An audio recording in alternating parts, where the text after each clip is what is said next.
Morning students, welcome to Hindi class. बेटा, हमने 9th class पिछली बार स्पर्श भाग 1 से पाठ 1 किया था और आज हम करेंगे पाठ 2, दुख का अधिकार। हाँ जी बेटा, और पाठ के लेखक का नाम है यशपाल। इन्होंने बहुत अच्छी बात इसके अंदर कही है, आइए पढ़ें। बेटा, अब हम पाठ का सारांश यहाँ से शुरू करेंगे। पाठ का नाम है आपका दुख का अधिकार। इसमें लेखक कहते हैं कि जो मनुष्यों की पोशाकें हैं उन्हें विभिन्न श्रेणियों में बांट देती हैं। प्राय पोशाक ही समाज में मनुष्य का अधिकार और उसका दर्जा निश्चित करती हैं। यानी यहाँ पर लेखक आपको कह रहा है कि इंसान जो है कपड़े को देखकर एक दूसरे के लिए सम्मान देता है। वह हमारे लिए अनेक बंद दरवाजे खोल देती है, परंतु कभी ऐसी भी परिस्थिति आ जाती हैं कि हम जरा नीचे झुककर समाज, जो छोटा समाज है, कि निचली श्रेणियों की अनुभूति को समझना चाहते हैं।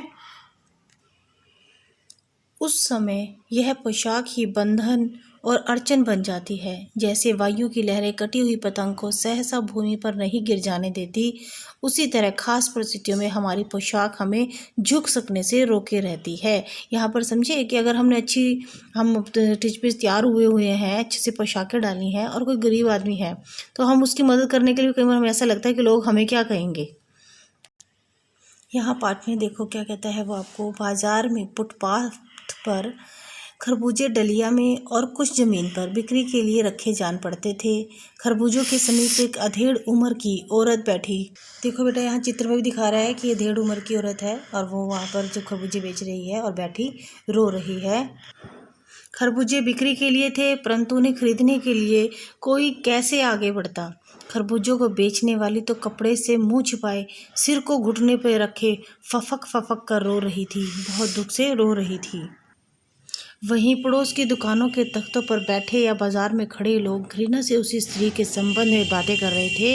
उस स्त्री का रोना देखकर मन में एक व्यथा सी उठी, पर उसके रोने का कारण जानने का उपाय क्या था। फुटपाथ पर उसके समीप बैठ सकने में मेरी पोशाक ही व्यवधान बन रही खड़ी हो गई थी। देखो अब यहाँ क्या कह रहा है, मैं अच्छे कपड़े पा के बैठा था तो उस बुजुर्ग के पास बैठते हुए, गरीब के पास बैठते हुए मुझे शर्म आ रही थी और मैं जानना चाहता था कि वह क्यों रो रही है।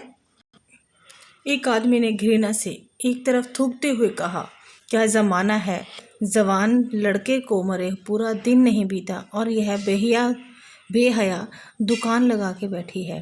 दूसरे साहब अपनी दाढ़ी खुजाते हुए कह रहे थे, अरे जैसी नीयत होती है अल्लाह भी वैसी ही बरकत देता है। और दूसरी तरफ सामने के फुटपाथ पर खड़े एक आदमी ने दिया सलाई की तिल्ली से कान खुजाते हुए कहा, अरे इन लोगों का क्या है, ये कमीने लोग रोटी के टुकड़े पर जान देते हैं। इनके लिए बेटा बेटी, खसम, लुगाई, धर्म, ईमान सब रोटी का टुकड़ा है। परचून की दुकान पर बैठे लाला जी ने कहा, अरे भाई, उनके लिए मरे जिए का कोई मतलब ना हो, पर दूसरे के धर्म ईमान का तो ख्याल करना चाहिए। जवान बेटे के मरने पर 13 दिन का सूतक होता है और वह यहाँ सड़क पर बाजार में आकर खरबूजे बेचने बैठ गई।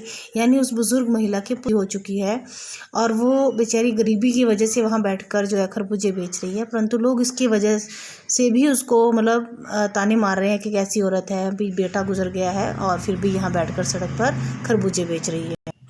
1000 आदमी आते जाते हैं, कोई क्या जानता है कि उसके घर में सूतक है।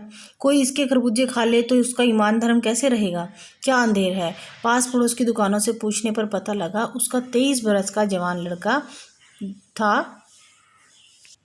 23 बरस का बेटा था उसका और घर में उसकी बहू और पोता पोती हैं। लड़का शहर के पास 1.5 बीघा भर जमीन में कचियारी करके परिवार का निर्वाह करता था, यानी कि खरबूजों की खेती करके ना।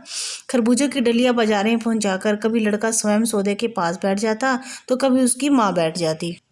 लड़का परसों सुबह मुंह अंधेरे बेलों में से पके खरबूजे चुन रहा था। गीली मेड़ की तरावट में विश्राम करते हुए एक सांप पर लड़के का पैर पड़ गया। सांप ने लड़के को डस लिया, यानी कि वो खेतों की तराई करने सुबह गया था और जब वहाँ पर एक सांप के ऊपर उसका पैर पड़ा तो सांप ने उसको डस लिया, जिसकी वजह लड़के की बुढ़िया माँ ने बावली होकर ओझा को बुलाया और झाड़ना फूंकना हुआ।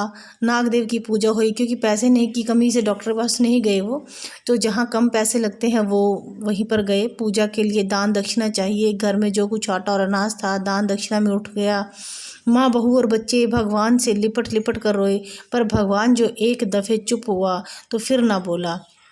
सारे परिवार ने प्रार्थना की कि बेटा बच जाए, मगर फिर भी भगवान ने उनकी नहीं सुनी। तो सर्प के विष से उसका सारा बदन काला पड़ गया था। देखो बेटा, कितने दर्द की बात है कि यहाँ पर बताया है लेखक ने कि जिंदा आदमी नंगा भी रह सकता है, परंतु मुर्दे को नंगा कैसे विदा किया जाए।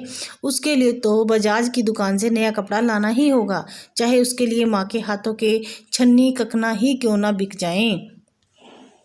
भगवाना परलोक चला गया। घर में जो कुछ चुन्नी भूसी थी सो उसे विदा करने में चली गई। मतलब सारा घर का अनाज दाना पानी सब उसके उस इलाज में और उसके क्रियाक्रम में लग गया। बाप नहीं रहा तो क्या। लड़के सुबह उठते ही भूख से बिलबिलाने लगे। दादी ने उन्हें खाने के लिए खरबूजे दे दिए, लेकिन बहू को क्या देती। बहू का बदन बुखार से तवे की तरह तप रहा था। अब बेटे के बिना बुढ़िया को दुवन्नी चवन्नी भी कोई उधार नहीं देता था। बुढ़िया रोते रोते और आंखें पोंछते पोंछते भगवाना के बटोरे हुए खरबूजे डलिया में समेटकर बाजार की ओर चली। और चारा भी क्या था। आखिर में उसने वो सारे जो खरबूजे उसके बेटे ने तोड़े हुए थे उन्हें लेकर बाजार जा रही है। बुढ़िया खरबूजे बेचने का साहस करके आई थी, परंतु सिर पर चादर लपेटे, सिर को घुटनों पर टिकाए हुए फुफक फुफक कर रो रही थी। हिम्मत करके तो वो आई थी कि वो खरबूजे बेच लेगी, परंतु बेटे की याद और बेटे के दर्द दुख ने उसे वहाँ पर खरबूजे बेचना तो दूर है, घुटनों से सर उठाने की भी हिम्मत उसमें नहीं हुई और वो रोती रही। कल जिसका बेटा चल बसा आज वह बाजार में सौदा बेचने चली है। हाय रे पत्थर दिल। उस पुत्र वियोगिनी के दुख का अंदाजा लगाने के लिए पिछले साल अपने पड़ोस में पुत्र की मृत्यु से दुखी माता की बात सोचने लगा। वह संभ्रांत महिला पुत्र की मृत्यु के बाद 2.5 मास तक पलंग से उठ नहीं सकी थी। उन्हें 15-15 मिनट बाद पुत्र वियोग में मूर्छा आ जाती थी और मूर्छा न आने की अवस्था में आंखों से आंसू न रुक सकते थे। 2-2 डॉक्टर हरदम सिरहाने बैठे रहते थे। हरदम सिर पर बर्फ रखी जाती थी। शहर भर के लोगों के मन उस पुत्र शोक से द्रवित हो उठे थे। जब मन को सूझ का रास्ता नहीं मिलता तो बेचैनी से कदम तेज हो जाते हैं।